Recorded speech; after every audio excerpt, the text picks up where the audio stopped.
지난주 수요 성령 기도회를 시작하면서 킹덤 드림 찬양팀이 등단을 하였습니다. 킹덤 드림 찬양팀의 리더인 김주희 집사님이 찬양을 하기 전에 이런 멘트를 하였습니다. 성도님들은 한 주간 하나님의 성품에 참여하면서 사셨습니까? 저는 이 이야기를 들으면서 마음속으로 김주희 집사님에게 참 고마웠습니다. 왜 고마웠을까요? 주일 말씀을 듣고 그 말씀대로 살아가는 성도가 있다라는 것입니다. 하나님의 성품에 참여하고 있는 성도가 있다라는 것입니다. 주일 설교 이후 삶의 현장에서 말씀을 적용하기 위해 살아가는 성도가 있다라는 것은 목회자에게, 특별히 설교자에게 참 큰 행복입니다. 왜냐하면 설교할 이유가 있기 때문입니다. 여러분이 오늘 듣고 그대로 살아가면 설교할 이유가 오늘 있습니다. 왜냐하면 설교를 듣고 말씀대로 살아가는 성도가 그래도 한 사람은 있기 때문입니다. 지난 2주 우리는 하나님의 성품에 참여한 성도, 또 하나님의 성품에 참여하는 방법에 대한 말씀을 들었습니다. 그것은 누가 하나님의 성품에 참여하는가, 또한 어떻게 하나님의 성품에 참여하는가에 대한 말씀이었습니다. 오늘은 하나님의 성품에 대한 세 번째 시간으로 이런 질문으로 본문 안으로 들어가 보려고 합니다. 하나님의 성품에 참여한 결과는 무엇인가? 다른 말로 하나님의 성품에 참여하는 성도는 어떻게 됩니까? 첫째, 예수님을 아는 열매를 풍성히 맺습니다.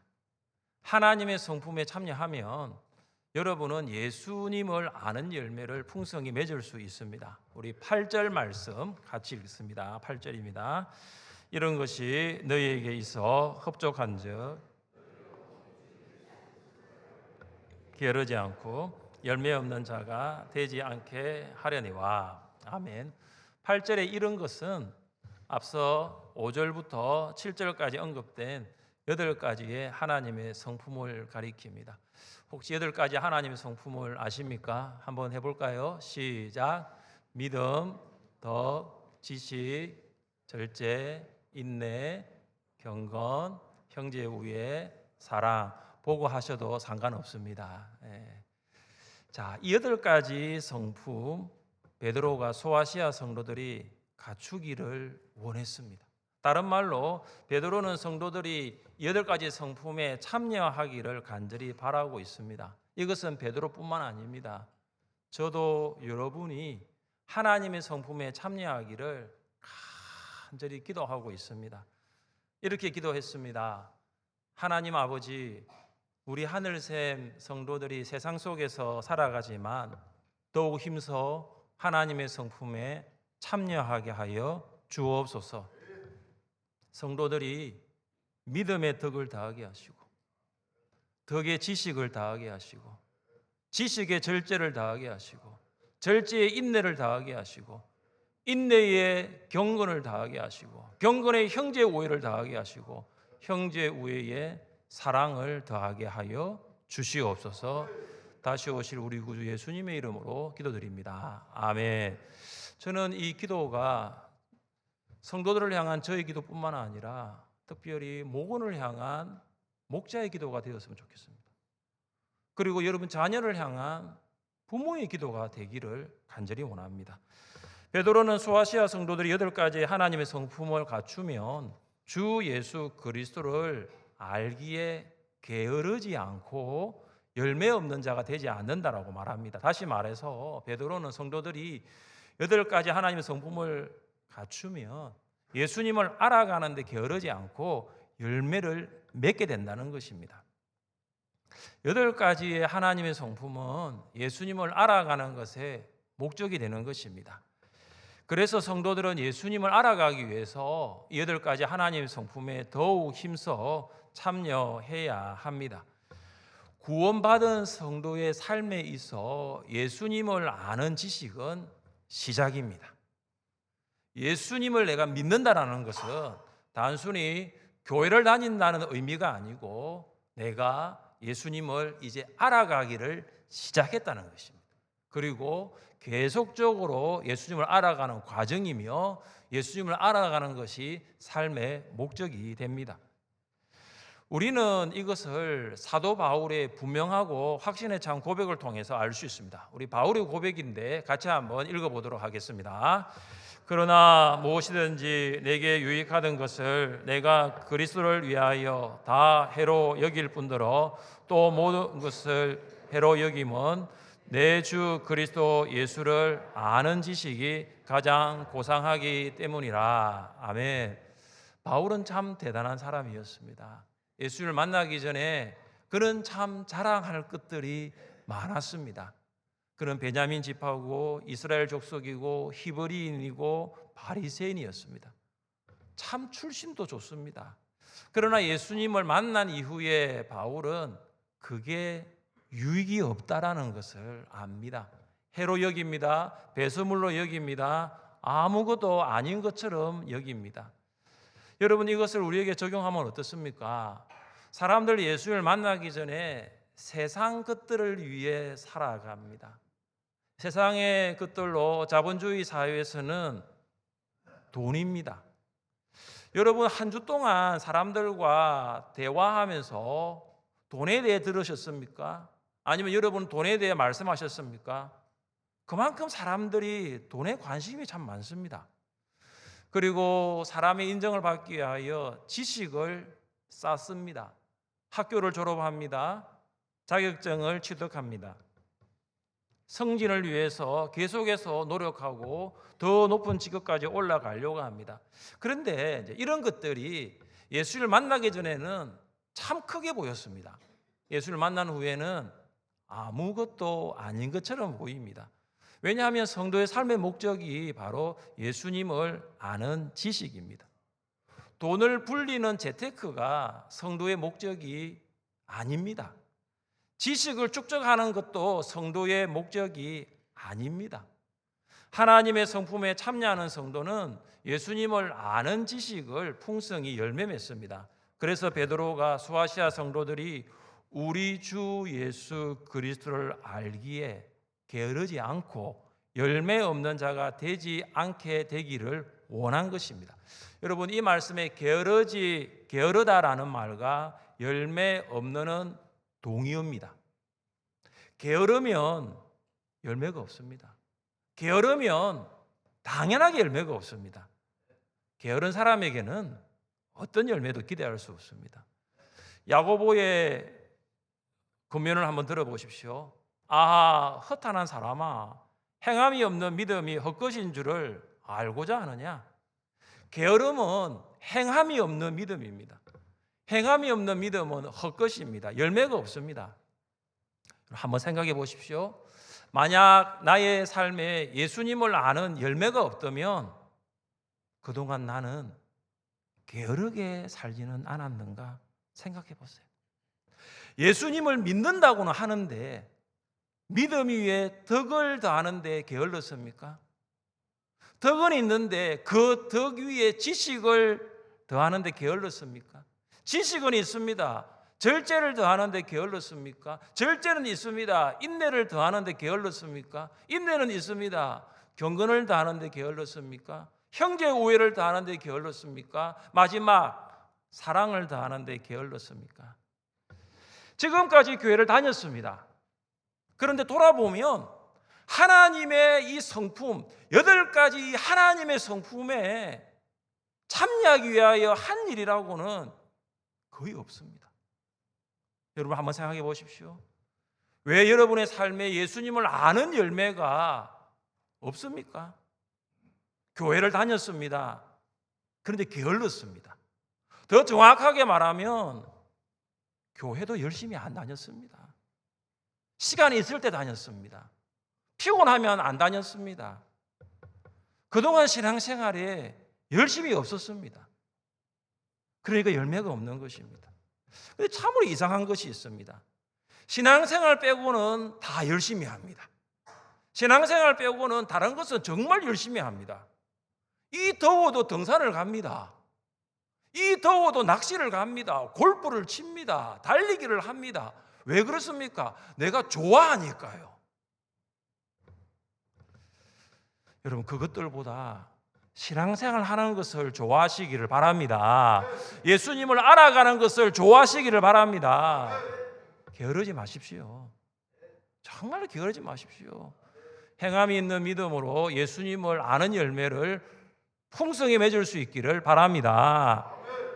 또한 베드로는 8가지 하나님의 성품을 이야기를 하면서 여기 참여하지 않아 예수님을 아는 열매를 풍성히 맺지 못하는 사람을 어떻게 묘사하고 있습니까? 우리 9절 말씀을 같이 읽어봅니다. 9절입니다.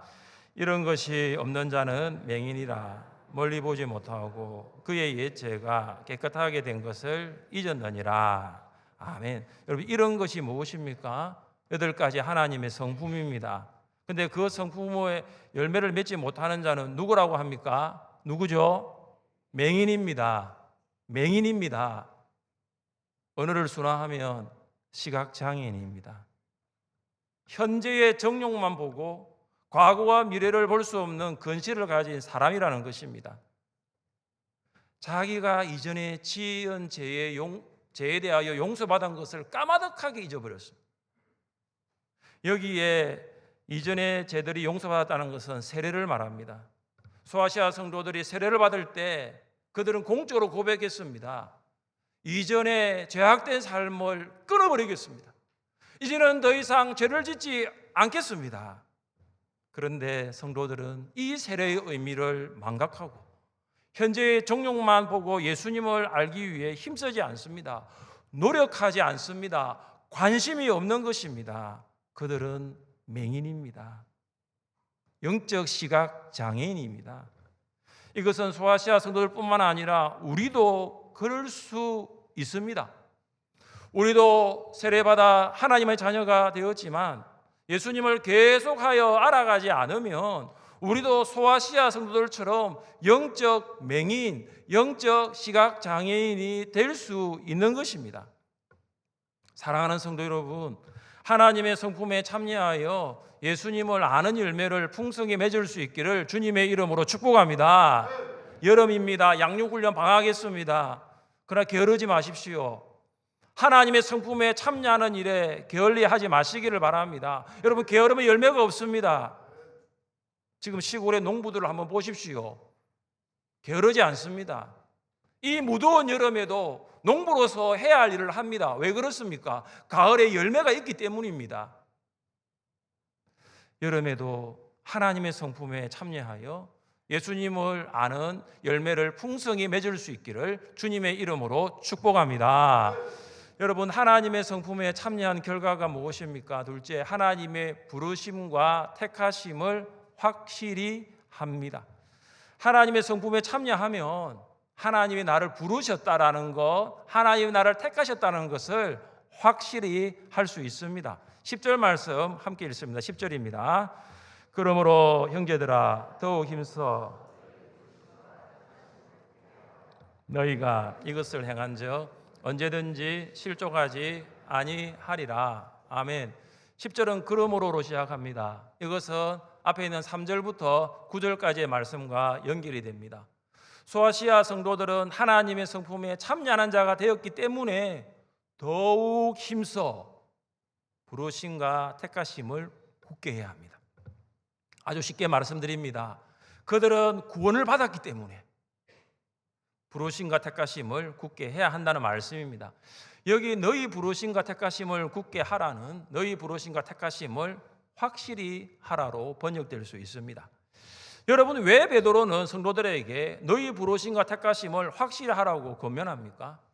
당시 거짓 교사들은 성도들에게 이렇게 말했습니다. 너희 다 구원받았지 않느냐? 너희 천국 다 가지 않느냐? 이 땅을 이제 너희가 살 때에 너희 원하는 대로 하라는 거예요. 너희 마음대로 살라라는 거죠. 이게 거짓 교사들의 미혹이었습니다. 여러분, 이렇게 살면 어떻게 됩니까? 내가 구원을 받았는지도 확신할 수 없습니다. 그래서 베드로는 성도들이 구원의 확신을 가지고 살 수 있는 방법에 대해서 설명합니다. 그것은 부르심과 택하심을 확실히 하라입니다. 부르심과 택하심은 정관사 하나로 연결되어 있기 때문에 서로 분리할 수 없는 개념입니다. 그런데 여러분, 자연스러운 순서를 보시면 택하심과 부르심이 맞습니다.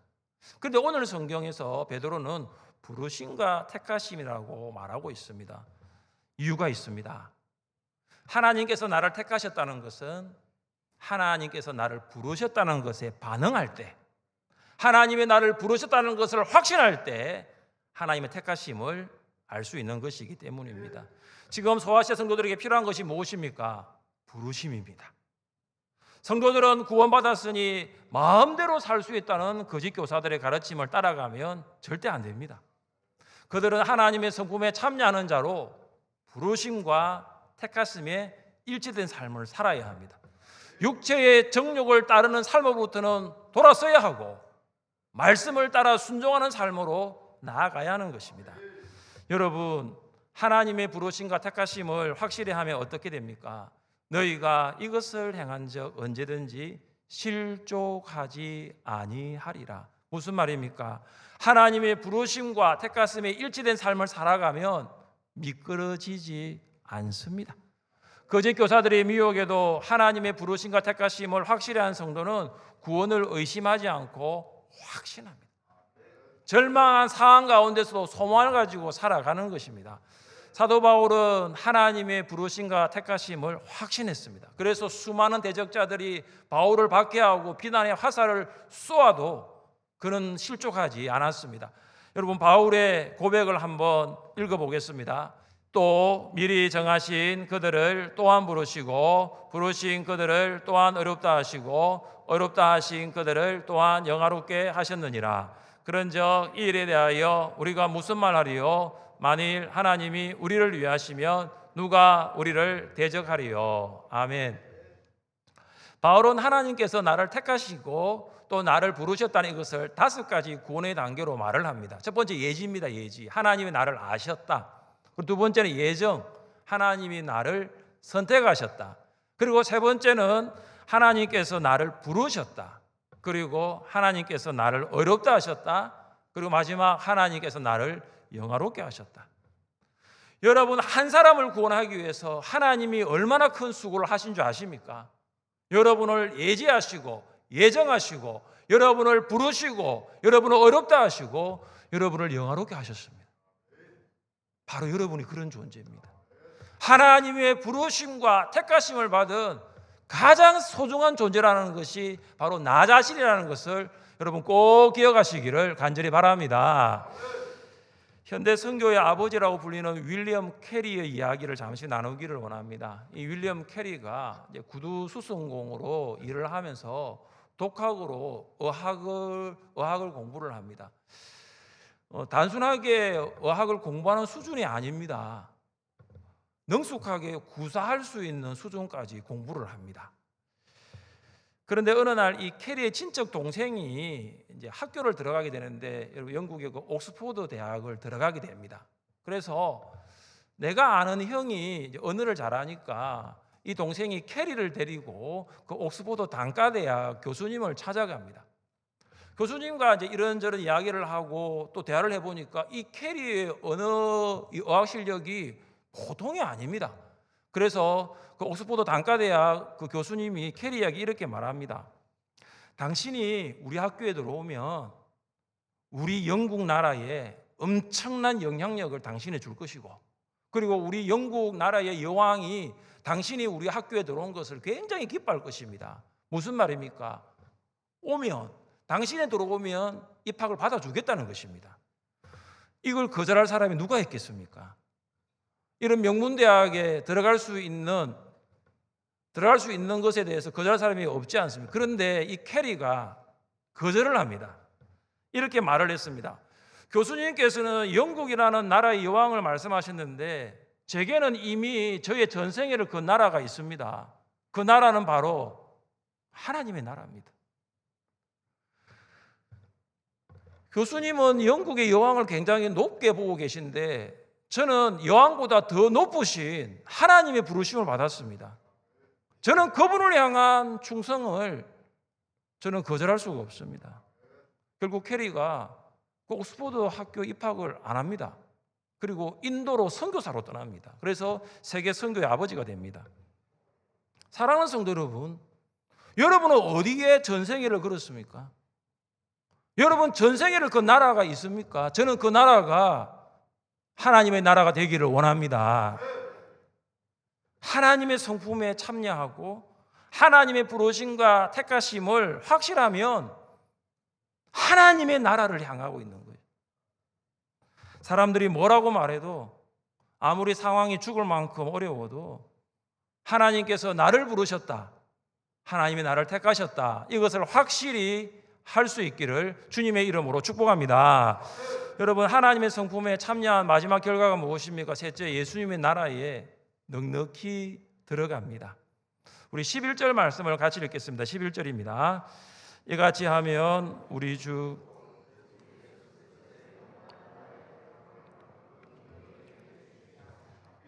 베드로는 소아시아 성도들에게 하나님의 성품에 참여한 여러분은 예수님의 나라에 넉넉히 들어갈 것이라고 약속합니다. 베드로는 천국을 이렇게 풀어서 설명합니다. 우리 주 곧 구주 예수 그리스도의 영원한 나라. 여러분, 천국이 어떤 나라입니까? 우리 주이신 예수님이 통치하시는 영원한 나라. 소아시아 성도들은 로마 황제가 통치하는 세상 나라에 살아가고 있습니다. 로마 황제는 자신을 신으로 숭배하고 이야기하면서 숭배를 거부하는 소아시아 성도들을 박해합니다. 그러나 그들이 하나님의 성품에 참여합니다. 하나님의 성품에 참여하는 삶을 중단하지 않습니다. 왠지 아십니까, 여러분? 로마는 영원한 나라가 아니기 때문입니다. 로마 황제는 영원한 주가 아니기 때문입니다. 그래서 그들은 하나님의 성품에 참여하여서 우리 구주 예수님이 다스리시는 그 영원한 나라에 도착할 때까지, 그 영원한 나라에 다다를 때까지 믿음의 걸음을 멈추지 않는 것입니다. 성도가 영원한 천국에 들어가는 구원의 완성은 예수님께서 주신 은혜로운 선물입니다. 올림픽 경기에서 우승한 선수는 이 환영 인파에 환호를 받으면서 특별히 준비된 문을 통과하여서 집으로 돌아갑니다. 이처럼 하나님의 성품에 참여한 성도, 예수님과 천군 천사들의 뜨거운 환영을 받으며 천국에 입성할 것입니다. 베드로는 하나님의 성품에 참여하는 성도는 천국에 넉넉히 들어갈 것이라고 약속합니다. 천국에 충분히 들어갈 수 있는 것입니다. 저는 구원받은 하늘샘의 모든 성도들이 하나님의 성품에 참여하여서 천국에 넉넉히 충분히 들어갈 수 있기를 주님의 이름으로 축복합니다. 그런데 여러분 아십니까? 넉넉히 들어가는 성도가 있다면 겨우 들어가는 성도도 있습니다. 예수님을 아는 열매를 풍성히 맺지 못하고 걸려 넘어진 자들, 천국은 들어갈 수 있겠지만 겨우 들어갈 수 있습니다. 같이 한번 읽어보겠습니다. 만일 누구든지 그 위에 세운 공적이 그대로 있으면 상을 받고 그 공적이 불타면 해를 받으리니, 그러나 자신은 구원을 받되 불 가운데서 받은 것 같으리라. 아멘. 넉넉히 천국에 들어가는 성도가 있으면 불 가운데서 겨우 구원받은 성도도 있습니다. 한 달란트를 받아 땅을 파고 수고하지 않는 사람과 2달란트와 5달란트를 받아 수고한 사람은 주인으로부터 각각 다른 평가를 얻습니다. 1달란트 받아서 땅에 파묻은 사람은 악하고 게으른 종아, 2달란트 5달란트를 받아서 그만큼 남긴 종은 잘하였도다 착하고 충성된 종아. 주님은 여러분을 어떻게 부르시겠습니까? 사랑하는 성도 여러분, 평생을 선교사로 헌신한 성도와 그렇지 않는 성도가 같을 수 있겠습니까? 평생을 직분자로서 교회를 충성스럽게 섬긴 성도와 그렇지 않는 성도가 같을 수 있겠습니까? 평생을 목자와 목녀와 교사로 영혼을 사랑으로 섬긴 성도와 그렇지 않는 성도가 같을 수 있겠습니까? 같을 수 없습니다. 성경 제일 마지막 책 요한계시록 제일 마지막 장 22장에서 예수님이 직접 하신 말씀을 한번 들어보십시오. 보라, 내가 속히 오리니 내가 줄 상이 내게 있어 각 사람에게 그가 행한 대로 갚아주리라. 나는 알파와 오메가요 처음과 마지막이요 시작과 마침이라. 주님께서 우리가 행한 대로 갚아주실 거예요. 무더운 이 여름 다음 세대를 위해서 여러분이 행한 대로 우리 주님은 보상해 줄 것입니다. 무더운 여름 미얀마를 위하여 여러분이 행한 대로 우리 주님께서는 보상해 줄 것입니다. 2주 동안 설교 불렀던 찬양 그날, 이런 가사가 있습니다. 그날에 천국에서 영원한 기쁨 주와 나누리, 주의 얼굴 뵐 때 승리의 노래 부르리. 우리가 천국에 넉넉히 들어가면 예수님과 함께 기쁨을 누릴 것입니다. 승리의 노래를 부를 것입니다. 여기 계신 모든 성도들이 천국에서 영원한 기쁨을 주와 누리며 승리의 노래를 함께 부를 수 있기를 원합니다. 이렇게 부를 거예요. 같이 한번 읽어봅시다. 2일 후에 내가 보니 각 나라와 족속과 백성과 방언에서 아무도 능히 셀 수 없는 큰 나라가 나와 흰 옷을 입고 손에 종려가지를 들고 보좌 앞과 어린 양 앞에 서서 큰 소리로 외쳐 이르되 구원하심이 보좌에 앉으신 우리 하나님과 어린 양께 있도다. 아멘. 할렐루야. 작년에 안식월을 통해서 종교개혁지를 탐방하는 가운데 프랑스를 방문한 적이 있습니다.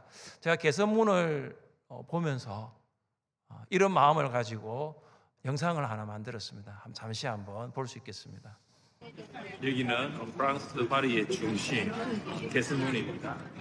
프랑스의 나폴레옹이 유럽 전쟁에서 승리하고 이 개선문 안으로 파리로 들어왔다고 합니다.